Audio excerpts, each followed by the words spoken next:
வணக்கம். இன்னைக்கு நாம அரிஸ்டாட்டிலோட கவிதையியல் பத்தி கொஞ்சம் ஆழமா பார்க்க போறோம். குறிப்பா எஸ்.எச். புட்சர் மொழிபெயர்ப்புல இருந்து. இது பல வருஷமா கதை சொல்றவங்களுக்கு ஒரு பெரிய இன்ஸ்பிரேஷன் இல்லையா? ஆமா ஆமா கண்டிப்பா. ஒரு கிளாசிக் அது. சரி. அப்போ அரிஸ்டாட்டில் அவர் கலைகளை பத்தி, குறிப்பா இந்த ட்ராஜடி அதாவது துன்பியல் நாடகத்தை பத்தி என்ன சொல்றாரு? பிரதிபலிப்புன்னு ஒரு கான்செப்ட் சொல்றாரு. அதெல்லாம் என்னன்னு கொஞ்சம் பாப்போமா? பார்க்கலாம். அரிஸ்டாட்டில் என்ன சொல்றாருன்னா, இப்ப கவிதை, நாடகம், இசை, டான்ஸ் இந்த மாதிரி பல கலை வடிவங்கள் இருக்கு இல்லையா? ஆமா. இது எல்லாத்தோட அடிப்படை ஒண்ணுதான். அது பிரதிபலிப்பு. அதாவது எதையாவது பார்த்து அத மாதிரி செய்றது. மிமிசிஸ்னு சொல்லுவாங்க. ஆனா இந்த கலைகள் எப்படி வேறுபடுதுன்னு பார்த்தா 3 விஷயம் சொல்றாரு. ஓ, என்னன்னா அது? ஒன்னு அது யூஸ் பண்ற மீடியம். சிலதுல மொழி இருக்கும், சிலதுல மியூசிக், சிலதுல ரிதம் அப்படி. 2வது அது எதை பிரதிபலிக்குதுங்கிறது. அதாவது மனுஷங்கள ரொம்ப உயர்வா காட்டுதா, இல்ல ரொம்ப தாழ்வா காட்டுதா, இல்ல உள்ளது உள்ளபடி இயல்பா காட்டுதா.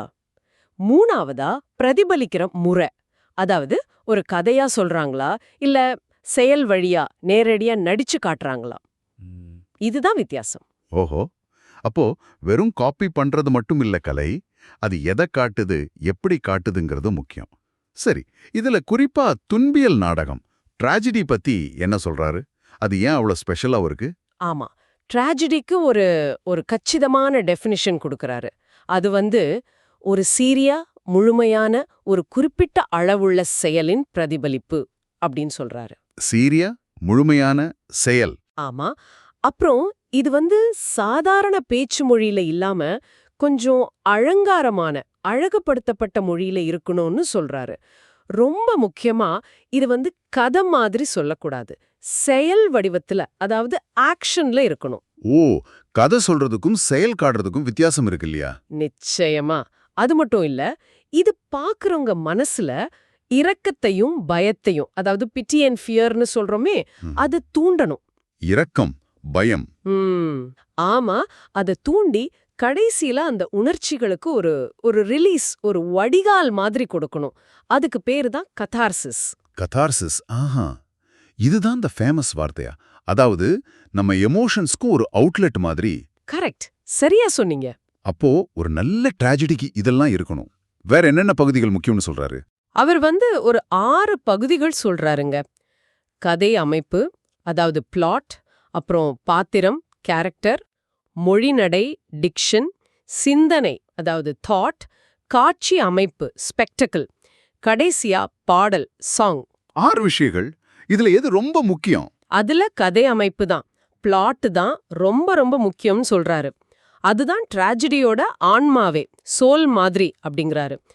அவர் என்ன அளவுக்கு சொல்றாருன்னா, செயல் இல்லாம, அதாவது பிளாட் இல்லாம ஒரு நாடகம் ட்ராஜடியா இருக்க முடியாது. ஆனா பாத்திர படைப்பு, கேரக்டர் டெவலப்மெண்ட் அது இல்லாம கூட இருக்கலாம்னு ஒரு கருத்து சொல்றாரு. அப்படியா சொல்றாரு? அடங்கப்பா. நாம பொதுவா கேரக்டர்ஸ் தான் முக்கியம்னு நினைப்போம். ஆனா அரிஸ்டாட்டில் பிளாட்டுக்கு அவ்வளவு இம்பார்ட்டன்ஸ் கொடுக்கறாரா? ஆமா, ஏன்னா செயல்பாடு தான் முக்கியம் அவருக்கு. சரி, அப்போ அந்த ஆன்மான்னு சொல்ற கதை அமைப்பு எப்படி இருக்கணும்? அதுக்கு ஏதாவது ரூல்ஸ் இருக்கா? இருக்கு.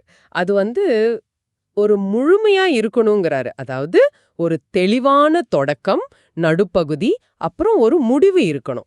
எல்லாம் லாஜிக்கலா கனெக்ட் ஆகணும். அப்புறம் அது ஒரே ஒரு மையச் செயலை சுத்தி தான் இருக்கணும். ஒரே ஹீரோவோட பல சம்பந்தமில்லாத சம்பவங்களா இருக்கக்கூடாது. Unity of action. ஓகே, ஒரே மையச் செயல். இன்னும் சொல்லப்போனா, நல்ல சிக்கலான கதை அமைப்புகள்ல, அதாவது காம்ப்ளெக்ஸ் பிளாட்ஸ்ல 2 விஷயம் முக்கியமா இருக்கும். 1 பெரிஃபேஷியான்னு சொல்ற நிலைமை மாற்றம். நிலைமை மாற்றம்னா? அதாவது நம்ம ஒன்னு எதிர்பார்த்துட்டு இருப்போம், ஆனா அதுக்கு அப்படியே தலைகீழா நடக்கும். அந்த பெரிய ட்விஸ்ட் இருக்குமே. அதுதான். ஓ, சரி சரி. அந்த மாதிரி. இன்னொன்னு அனக்னோரிசிஸ், அடையாளம் காணுதல். அதாவது அறியாமையிலிருந்து உண்மை நிலையை உணர்றது. ஒரு கேரக்டர் எதையோ கண்டுபிடிக்கிறது, இல்ல தன்னையே புரிஞ்சுக்கிறது, இந்த மாதிரி.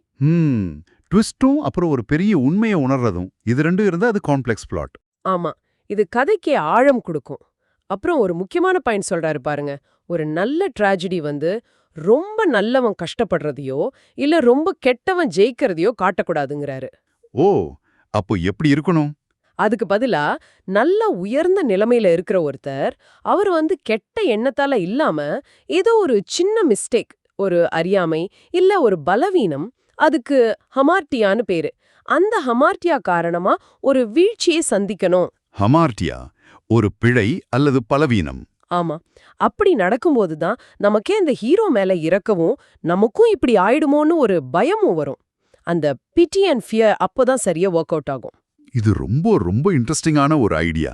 சரி, பாத்திரப்படைப்பு பத்தி என்ன சொல்றாரு? அதுக்கு ரூல்ஸ் இல்லையா? இருக்கு. பாத்திர படைப்பு பத்தி பேசும்போது 4 விஷயம் சொல்றாரு.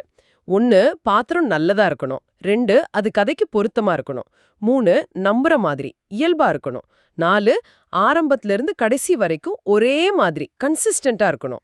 கன்சிஸ்டன்சி, ஆமா, அது முக்கியம் தான். சரி, இப்போ துன்பியல் நாடகத்தை பார்த்தோம். இதே காவிய கவிதைகள், எபிக் போயட்ரியோட ஒப்பிட்டு ஏதாவது சொல்லியிருக்காரா? சொல்லிருக்காருங்க. ரெண்டுமே கொஞ்சம் உயர்ந்த மனுஷங்களோட செயல்களை பத்தி தான் பேசுது. ஆனா சில முக்கியமான வித்தியாசங்கள் இருக்கு. என்ன வித்தியாசம்? காவியம் பொதுவா கதை சொல்ற மாதிரி நரேட்டிவ் ஃபார்ம்ல இருக்கும். ஒரே மீட்டர்ல நீளமா போகும். ஆனா ட்ராஜடி அப்படி இல்ல. அது நேரடியா செயல் வடிவத்துல ஆக்ஷன்ல இருக்கும்.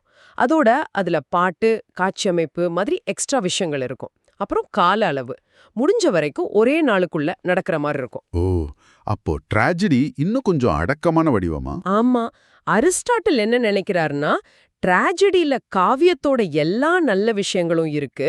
ஆனா காவியத்துல ட்ராஜடியோட சில எலிமெண்ட்ஸ், இப்ப பாடல், காட்சி அமைப்பு இதெல்லாம் இல்ல.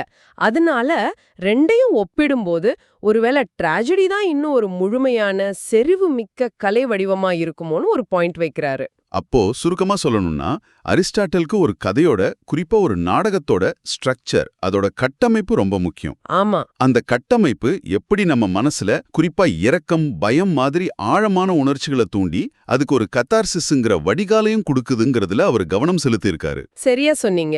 ஒரு கதை ஏன் நம்மள பிடிக்குது, ஒரு நாடகம் ஏன் நம்மள பாதிக்குதுன்னு நாம இன்னைக்கு யோசிச்சா கூட அரிஸ்டாட்டிலோட இந்த ஐடியாஸ் ஒரு நல்ல அடித்தளத்தை கொடுக்குது.